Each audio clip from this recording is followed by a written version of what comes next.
So bakit tumataas ang inflation ngayon, ano? Dahil sa pagtaas ng presyo ng gasolina, no? Higher transportation cost or freight cost, it leads to higher cost of production. Higher cost of production leads to higher price. At number two, pagbabalik ng sigla ng ekonomiya natin, di ba? Nagre-reopen na yung mga businesses, nagre-regain ng employment, pag tumataas ang demand, tumataas din ang presyo. Of course, kapag pinag-uusapan natin ang pagtaas ng presyo, hindi lalayo ang usapan dyan sa inflation. Ayan, di ba? Ang inflation, ito yung pagtaas ng bilihin sa paglipas ng panahon. Okay? Ang piso mo ngayon ay mas malakas o mas maraming mabibili kaysa sa piso mo bukas or in the future, di ba? Kaya dapat kailangan nating babalansehin yung pagbili ng mga bagay-bagay, di ba? Ako for example, mga big ticket items na mataas ang inflation niya ay dapat pinaprioritize natin na bibilhin. Pero syempre, depende pa rin yan sa life goals mo, okay? Tapos, yung inflation din, ang ibig din sabihin niyan ay yung declining purchasing power of our money. So, ibig sabihin, bumababa yung value ng pera natin habang tumatagal, no? So, yun. So, just to give you an example, meron tayong ano dito, no? Pandesal. Nako, alam nyo ba, dali lang ha, etong mga kasamahan ko dito sa SEDP, ayan. Yan, nakikita nyo yung mga yan. Ayan, si Jim Mariel, yung nasa likod si Dodong. Nung dumating ako niyan dito, may mga pandesal yan sa tiyan dati. Ngayon, monay na, laki-laki na ng mga lang mga tiyan nila. Si Regine, di ba, taba talaga yan nung dumating ako. Tama ba, Regine? Huwag ka magsinungaling. Pumayat ka nga ngayon eh. Uy, ayan. Ha? Oo nga, pumayat na. Okay, sige. So, ayun. Ano yung nag-alarm? Naririnig ko. Okay, sige. So, yung example natin, no, pandesal, no? Ngayong 2022, ang pandesal ay makakabili tayo ng 2 pesos pero isang maliit lang na pandesal yung mabibili natin, ano? Pero nung 1950, nung kapanahunan ng mga lolo natin, ano, yung isang malaking pandesal, ang presyo niyan ay 10 centavos lamang. So that is an example of what we call inflation, no? Over time, yung piso ay mas maliit na yung kanyang nabibili dahil sa pagtaas ng presyo ng bilihin. Okay? So, kung i-compare natin din, no, presyo ng petrolyo, June 2022, ang gas ay 62 pesos. Ay, parang baliktad yung time ko. I-edit natin yan. Hindi yan po pwede. Wait lang. June 2021 yan. Tapos ito ay June 2022. Ayan. Okay. Yan. Okay. Ay, nakita nyo na ba? Ayan, ano? So, June 2021, ang presyo ng gas ay 62. Ngayon naman ay 86 pesos, no? 86 pesos sa Maynila pero hindi ko alam. Tanong natin yung mga taga rito, no. Ang diesel nung June 2021 ay 56 pesos, ngayon ay 80 pesos sa Maynila. Okay? So tanong natin yung mga kasamahan natin dito sa dito sa sino ba? Ikaw, maganda ka, halika dito. Ayan. Yan, maganda ka nga ba? Husgahan. Ayan. So si Weng. Weng, my God, ang hina ko talaga sa pangalan. Si Weng ay isa sa mga pioneers natin dito. Magkano na yung isang litro, diesel ba o gas ang ginagamit?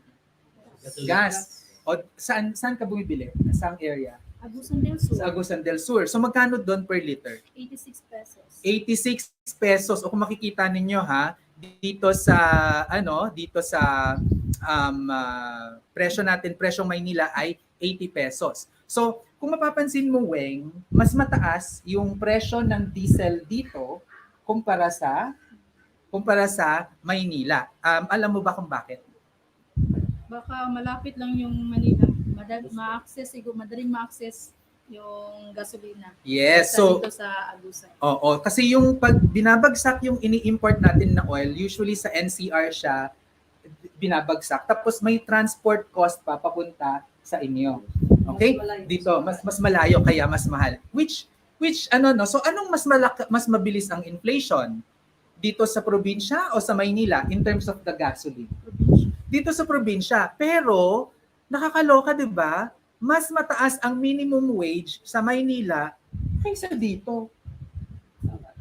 'Di ba? Makatarungan ba 'yun? Hindi. Oh, in fairness nakikinig. Ayan. So thank you, Weng. Ayan ha.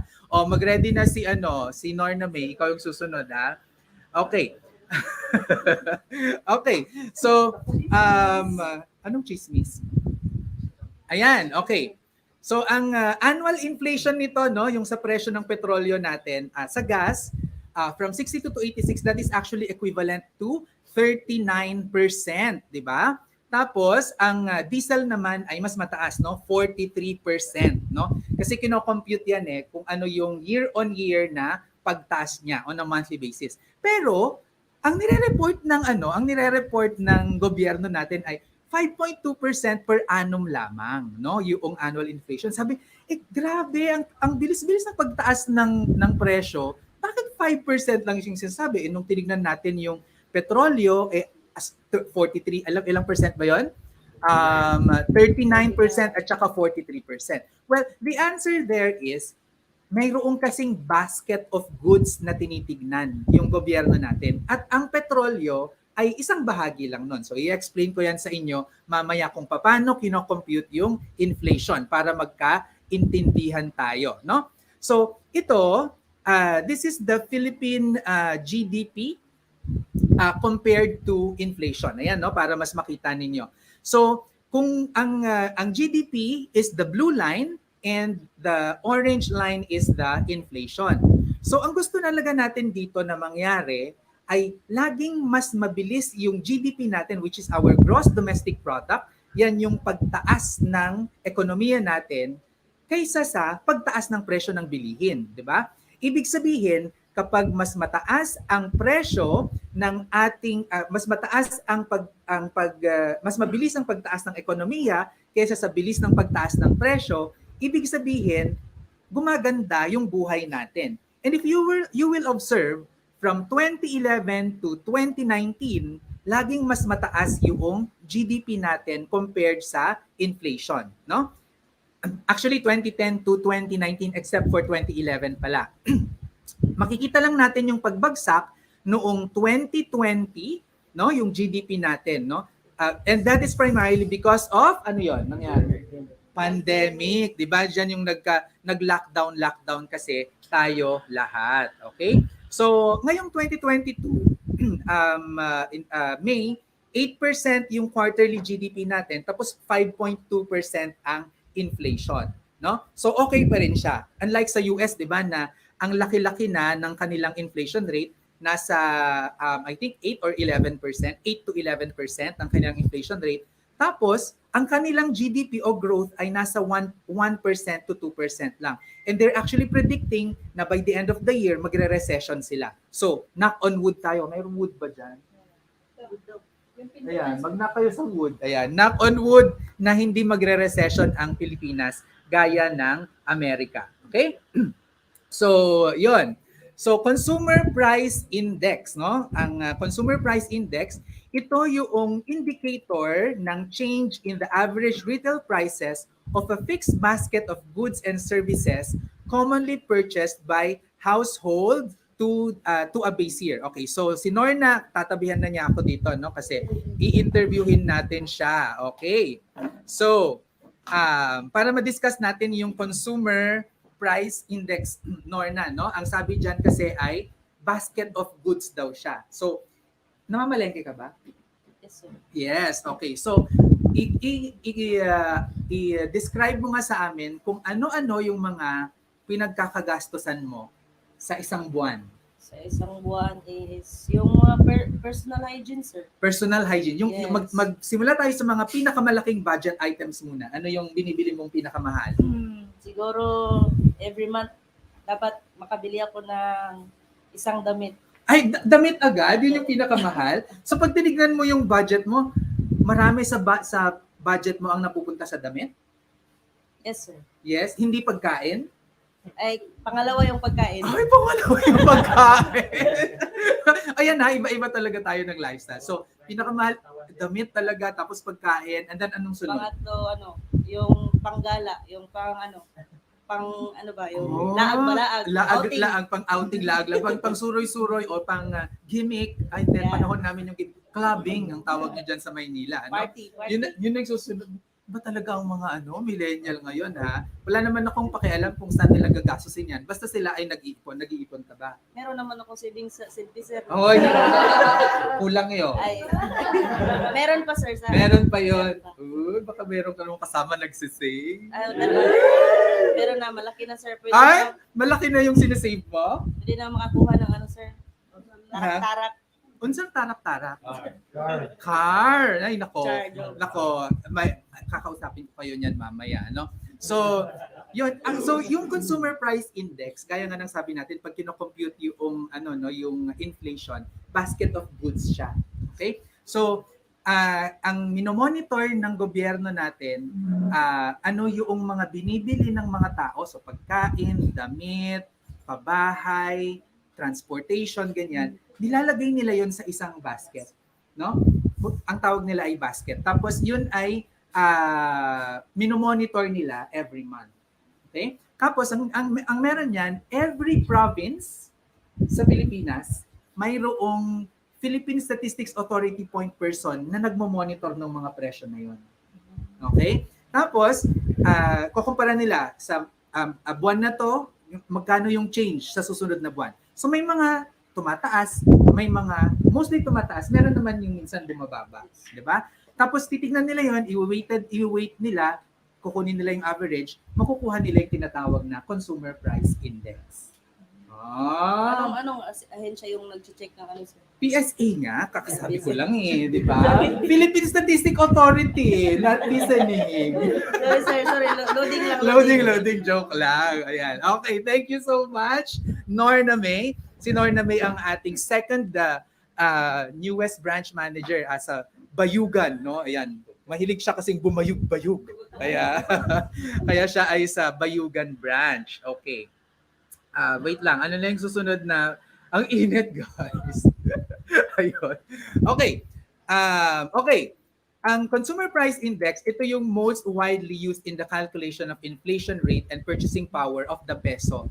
So mayroon niyang, yung way of calculating it, meron siyang international standard para pare-pareho all over the world. Pero yung composition niya ay iba't iba, no? And this is used for economic analysis and as a monitoring indicator of government economic policy, no? So if I will show you, ito yung consumer price index na ginagamit ng gobyerno natin, no?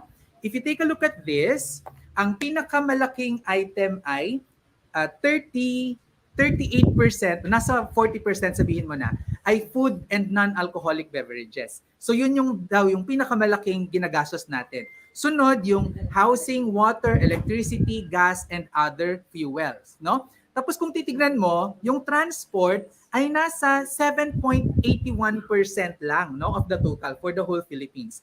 Tapos if you can see my column on NCR and then merong column outside of NCR, no? So in the calculation of the total, they take 23.79% coming from the NCR, and then yung areas of outside NCR yung 76.21%. So ganyan yung pagka-calculate na ginagawa diyan. Okay? Sa distribution. Okay? So paano kina-calculate ng Philippine Statistics Authority yung tinatawag na CPI, okay? Or yung Consumer Price Index. So for all income households, they combine the baskets of the upper 70% and then the bottom 30% income group households. So, din nung nabasa ko to parang baliktad. Bakit mas malaki yung ina-allocate doon sa upper income kaysa sa lower income?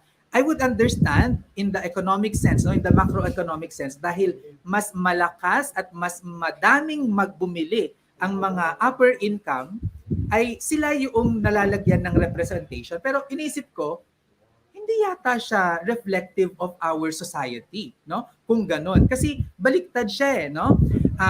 But to the credit of PSA, represented naman ang lahat ng provinces. Okay? So, going back to what I said, no, if you take a look at the socioeconomic classes, 1% lang yung rich sa Pilipinas, no? Which means they earn 140,000 pesos every month per household, no? Middle class ay 27%, 24 to 140,000 yan na monthly family income. And then ang low income ay 54% ng populasyon, which is 12,000 to 24,000 monthly family income. At saka ang poor ay less than 12,000 pesos monthly family income. So, family income yan ha, hindi lang yung sweldo mo. So, in your household, for example, kumikita ka, tapos yung parents mo kumikita, yung asawa mo kumikita, you combine that is the family income. Okay? So, which economic class is most represented in CPI? Ang tinitingnan natin ay sa CPI, 70% ang nire-represent yung rich and middle class. Tapos 30% yung low income and poor. But in terms of number, mas marami kasi yung poor 'di ba? At saka yung low income. So for me, dapat baliktad 'yan, no? And why do I say that, no? If you take a look at this again, no, this chart, no, i-zoom in ko lang para mas makita ninyo. Okay? Yung transport, if you take a look at it, 7.81% ang composition, no, for the entire Philippines. And that's 70% upper income and then 30% lower income. Pero kung titignan natin yung transport cost ng upper income, ang transport cost nila ay 10,000 pesos per month. With an income of 140,000, ang composition niyan ay 7.14% lang. Nagmamatch siya doon sa nakalagay sa CPI. Pero sa mga mahihirap, 2,500 per month ang kanilang transport cost with a base of only 12,000 pesos per month, 20% yon ng kanilang kinikita. So, hindi siya, commensurate. Ibig sabihin, mas malaki yung portion ng transportation cost compared sa family income ng mga mahihirap at versus mga mayayaman. So dapat ang gawin ng PSA, gawing more representative siya in terms of persons, number of persons rather than amount of money spent, or at least i-disaggregate nila para mas magamit for policy making. So for me, a more representative CPI should reflect consumption based on socio-economic status. So 70% should come from the bottom income and then 30% from upper income. Tapos i-release din yung inflation data per province, no, para malaman natin ano yung inflation rate per province. Okay. So i-compare naman natin. Magkano ang nabibili ng sweldo ninyo ngayon? In other words, ano yung mas mabilis tumaas? Yung presyo ng bilihin o yung inyong sweldo? Ang kapal ng mukha nyo Wait lang. Kayo, wait lang. Totoo ba? Mas mabilis yung pagtaas ng bilihin kaysa sa sweldo ninyo? Last year, magkano yung ilang porsyento yung tinaas ng sweldo nyo? Hindi nyo alam? Hala? Ano ba yun? Compute lang natin, no? Magkano yung sweldo ng FIO last year? 12. Ngayon? 14. Magkano yung tinaas niya? So 2,000 divided by 12,000, ang wage increase niya ay 16.6%. Okay? Ang inflation 5%. So sa inyo, ano yung experience nyo? Anong mas mabilis? Pagtaas ng sweldo o pagtaas ng bilihin? Pagtaas ng sweldo, hoy, magpasalamat kayo ha. 'Di ba? Meron na itong mga to. Ayan, okay. So, yun. Pakilinis naman ang panyo or tissue or something. Ayan, no? Okay. Pero in general, no, sa ibang mga korporasyon, mas mataas yung pagtaas ng presyo ng bilihin kaysa sa sweldo, 'di ba? So ang effect ng inflation, for example, May 2021 na price ay 1,000 pesos. Yung inflation rate ay 5.2% ngayon. So ang increase in price ay 52 pesos. So May 2022 price, 1,052 na siya. Yan yung ibig sabihin ng 5.2% na inflation rate. Okay? Tapos, maganda bang tumigil ang inflation? So, ibig sabihin yan, kaaway natin yung inflation, so wag na lang natin siyang, mas maganda na hindi na lang siya tumataas, di ba? And that would be, do you think this is logical? The answer here is no, hindi ito maganda na tumigil yung inflation. Kasi kung hindi tataas yung presyo, kung ibig sabihin bumababa yung presyo. Kunwari, sinong matatanungin natin? Ikaw naman, Rhea, halika dito. Rhea. May recitation tayo ngayon. Okay, sige. So Rhea, ang ano natin ay meron kang gustong bilhin. Okay? Sabihin natin t-shirt, T-shirt. Ang presyo magkano bang presyo ng t-shirt ngayon dito?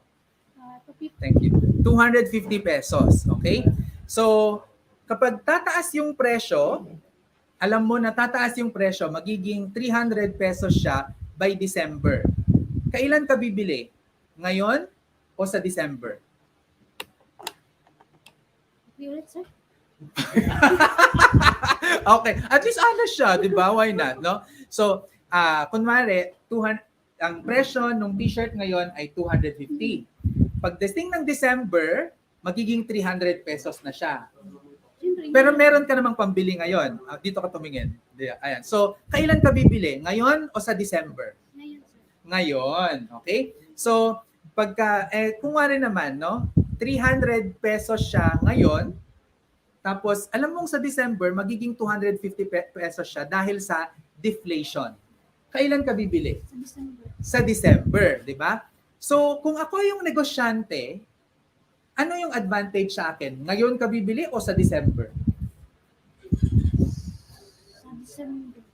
Hindi. Sa ngayon. Ngayon, di ba? Kasi ang gusto ng mga negosyante ay makapagbenta. Pero kung may deflation, ang gagawin ng mga tao ay i-delay nila yung pagbili. Kasi nagmumura nga yung bagay eh. Kung ganun yung mangyayari, magsuslow down yung economy dahil hindi bibili yung mga tao. Ipagpapaliban nila. Okay? So, ang inflation, good siya kung ito yung rate. So, pakita natin kung magkano yung rate dapat. So, kung banayad yung inflation, thank you, Rhea. So, kung banayad yung inflation natin, okay, banayad yung pagtaas niya, okay siya because deflation is bad. Okay? So, ano yung healthy inflation rate? Ang tamang pagtaas ng presyo ay dapat 2% per annum lamang. Kung lalagpas na dyan, hindi na okay. Actually, ako ang limit ko ay 5%. Kaya tayo nanganganib na. Kapag nasa 10% or more na yan, masakit na yan sa bulsa. Hindi na rin siya maganda sa ekonomiya. Okay? So, kapag healthy kasi ang inflation, may demand sa produkto at serbisyo, lalago ang negosyo, at magkakatrabaho yung mga tao dahil lumalago yung negosyo. So may sweldo. Kung may sweldo, may income para bumili. So may demand. So it fuels itself naturally. So a healthy inflation is 2% per annum. Nagiging unhealthy na siya for me if it is greater than 5% per annum. Pero mas ayaw natin ang deflation. Huwag niyo pong ipagdadasal yun ha. Kasi kung magkakaroon ng deflation, papangit ang ekonomiya, mawawalan ng trabaho. Okay? So, sumasabay ba ang pagtaas ng sweldo sa inflation in the Philippine context, Kung titignan natin yung minimum wage, noong 2000, ang minimum wage ay 6,600 pesos per month. Ngayong 2022, this is now 11,000 pesos. Okay? So, ang wage growth ay 2.3% per annum at ang inflation naman, ang average from 2000 to 2021 ay 3% per annum. So, ang inflation, ang ibig sabihin nito, mas mabilis yung pagtaas ng bilihin kaysa sa wages natin, which is not good. Ibig sabihin, pumapangit ang pamumuhay natin kasi mas kakaunti yung nabibili nating produkto o serbisyo. Kung sasabay yung wage natin doon sa inflation, instead na 11,000, dapat 14,444 ang minimum wage, which is close to the minimum wage that we give here in to our staff, no, for our lowest ranking na financial inclusion officer. Pero actually mas mataas pa diyan kasi may incentive pa sila, may branch branch incentive, tapos meron pa silang mga allowance, 'di ba? So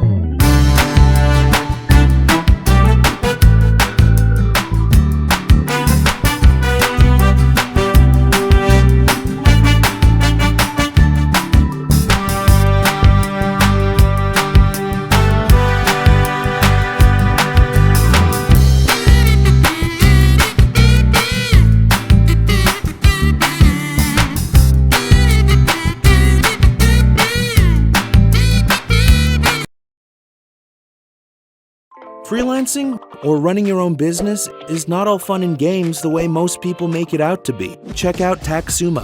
It lets freelancers, business owners, and self-employed professionals file taxes online in minutes. That way, you can focus more on your passion and stop worrying on taxes. Sign up with us at www.taxsumo.com.